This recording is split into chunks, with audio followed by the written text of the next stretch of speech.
Hi again everyone, and welcome to another video. My name's Rick, and my aim is to help you realise the truth that feeling great is your natural state. So from the comfort of my own car tonight, I'm going to take a few minutes to talk to you about something which affects all of us and can stop us from doing the things we want to do, experience the things we want to experience, and basically live the lives we want to live. And that is the concept of the ego, the egoic mind. And basically, very, very succinctly, what it is it's the voice inside your mind which tells you you're not good enough. You can't do this, you can't do that. You failed at something else before, so you'll probably fail again, and that's why you won't take any chances, you won't take a leap. You won't do what it is that you want to do. So, that's very briefly what it is. And what I want to say now is a fantastic way which I have stumbled upon over the years, along with some of my friends and brother actually, and that is, it's a way of setting the ego aside, getting over it, and allowing you to do some ridiculous things in the meantime, and having a hilarious time at the same time. So I'll give you some examples right now. But my brother and my friend, a few of my friends and I, a very, very, very small group, because very few people would want to do this, we have what's called a pact. And in the pact, we do dares, and they're known as $10 dares or $10 bets, whatever you want to call them. They're kind of, the inspiration has been derived from a comedy show known as Ed in the early noughties. It's a fantastic show. Basically, it follows a doctor and a lawyer, and in each episode, they basically dare each other to do a $10 bet, $10 bet, and whoever doesn't do it breaks the pact and will forever be shunned from the friend group, which consists of 2 people, so probably wouldn't be in their mutual interests to do that. Anyway, the point is, doing dares takes you out of your comfort zone, throws you out of your comfort zone, and basically puts the ego in a corner. If you can put your ego aside to do these, it can spill over into other areas of your life. So some great examples of dares which I've been involved in over the years. Let's see, I'll try not make them too, or not give any incriminating ones away. So the point is, the main rules of dares are you can dare someone to do anything, but it can't get them arrested, beaten up, assaulted, or cause any long-lasting trauma or harm, anything like that there. Anyway, so an example is one time I was in Liverpool with a few friends, and we went to a Beatles merchandise shop.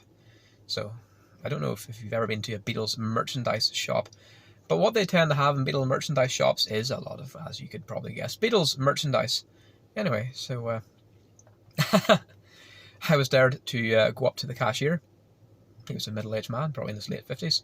Looked like his favourite dog had just run away. He was not a happy man. And my dare was to ask him if he had any Beatles merchandise.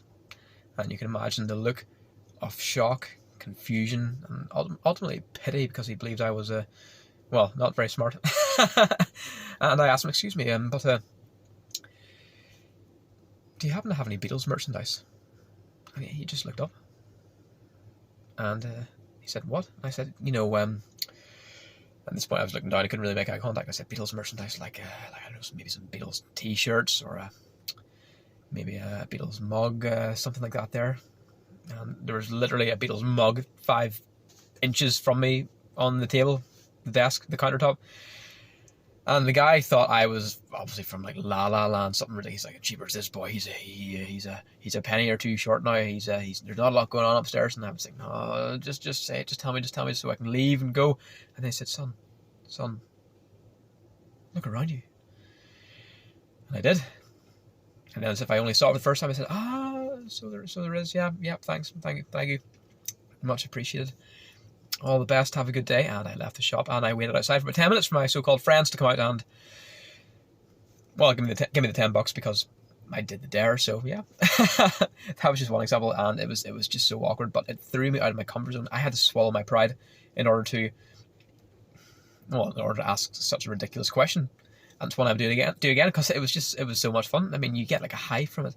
You get a high in the form of, it's an adrenaline rush, really. I mean, you're activating that fight or flight response, your sympathetic nervous system. It's like if you're being chased by a tiger in the hunter-gatherer days. It's insane. And totally harmless as well. Another one was whenever I dared my cousin one time at a family dinner. It was a very stuffy gathering. And they were all very, very sensible, very respectable people. There may be a dozen of us at the table. And my cousin, who's a respectable dentist. I'll not mention his name in case he sees this. So I said, right, cousin, $10 if you announce that you want to say a few words. So stand up and say that you want to say a few words. Pause, make eye contact with everybody, then sit down to start eating your dinner. And he said, fair play, right? Okay, let's do it. Okay, yeah.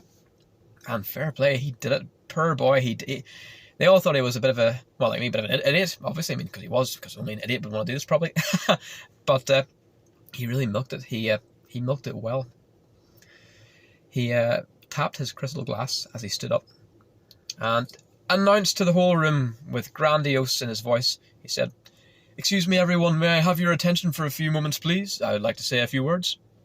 And everyone was really taken aback. Thought, whoa, what's this? What announcement is this? I have no idea what this could be. And then he made eye contact with everybody, and it looked like he was about to make some declaration. And I mean, I was half sitting on the edge of my seat thinking, what's he going to say? Is there some announcement here? And then he just sat back down, started eating a steak, and everyone looked so confused. Thought, did he just have a brain spasm? What the heck happened? This is weird boy, strange boy. And then his dad just said all of a sudden, well, thank you, son. That was a rather insightful few words. Thank you. Yes, good speech.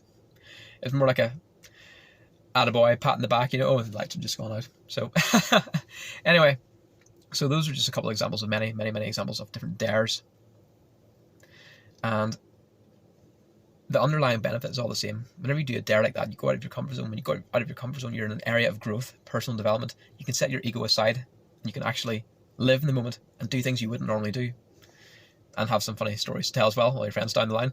But there's something I would recommend you try with a friend, with a brother, with a sister, someone you trust, who won't betray you totally, and definitely just have fun with it.